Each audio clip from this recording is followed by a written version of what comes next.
കിട്ടാൻ തക്കവിധമുള്ള പ്രവർത്തനങ്ങൾ തിരുവനന്തപുരത്ത് മേയർ ചെയ്തതായിട്ട് സാറിന് തോന്നുന്നുണ്ടോ? ഒരിക്കലും ഇല്ല. എന്താണ് സാറ് മേയറുടെ ഒരു പ്രവർത്തനത്തെ മേയർ മറ്റുള്ള മേയറുമായിട്ട് കമ്പയർ ചെയ്യുമ്പോൾ ഇപ്പോൾ ഇരിക്കുന്ന മേയറിനെ കുറിച്ച് എനിക്ക് നല്ല അഭിപ്രായമൊന്നുമില്ല. വിവാദങ്ങളിലൂടെ ആര്യ രാജ്യത്തിനും പോയല്ലോ, ആ ഒരു വിവാദങ്ങൾക്കായിരിക്കും അവാർഡ് കൊടുത്തിരിക്കുന്നത്. അതുമായിരിക്കാം, ചിലപ്പോൾ രാഷ്ട്രീയ സ്വാധീനമൊക്കെ കൊണ്ട് കിട്ടിയതായിരിക്കാം എന്നാണ് എനിക്ക് പറയാനുള്ളത്. ഒരു അവാർഡ് കിട്ടാൻ തക്കവിധമുള്ള പ്രവർത്തനങ്ങൾ പിന്നെ ടാക്സി ഡ്രൈവർ അല്ല KSRTC ഡ്രൈവറെ തല്ലുന്ന ആക്കല്ലേ അവാർഡ് കൊടുക്കാൻ യോഗ്യതയുള്ള. പല അവാർഡുകളും ഇപ്പോൾ കൊടുക്കുന്നത് അവാർഡിന് വേണ്ടി അവാർഡ് ഉണ്ടാക്കുകയാണ്. ആഘോഷ സമയത്ത് ഈ കോർപ്പറേഷൻ്റെ അകത്ത്, കോർപ്പറേഷൻ്റെ പരിധിയിൽപ്പെടുന്ന പുത്തരിക്കണ്ടം മൈതാനത്തിനകത്ത് നല്ല പൈസ മുടക്കി വളരെ സുന്ദരമായ ടോയ്ലറ്റുകൾ ചെയ്തിട്ടുണ്ട്.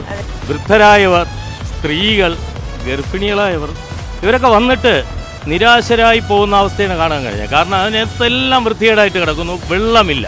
അപ്പോൾ ഈ അവസ്ഥ ഇത് പല ഭാഗത്തും ഉണ്ട്. അപ്പോൾ ഇത്തരത്തിൽ ശ്രദ്ധക്കുറവാണ് ഇതിനെല്ലാം കാരണം. അങ്ങനെയുള്ള ഒരു കോർപ്പറേഷന് മേയർക്ക് അവാർഡ് കൊടുത്തു എങ്കിൽ ആ അവാർഡ് കൊടുത്തവർക്ക് വേറൊരു അവാർഡ് കൊടുക്കണമെന്നാണ് എനിക്ക് പറയാനുള്ളത്. ബസ് KSRTC ആ ഒരു കാര്യത്തിൽ മാത്രമേ ഇവരെ അറിയത്തുള്ളൂ എനിക്ക്, അല്ലാതെ എനിക്ക് യാതൊരു കണക്ഷനും ഇല്ല.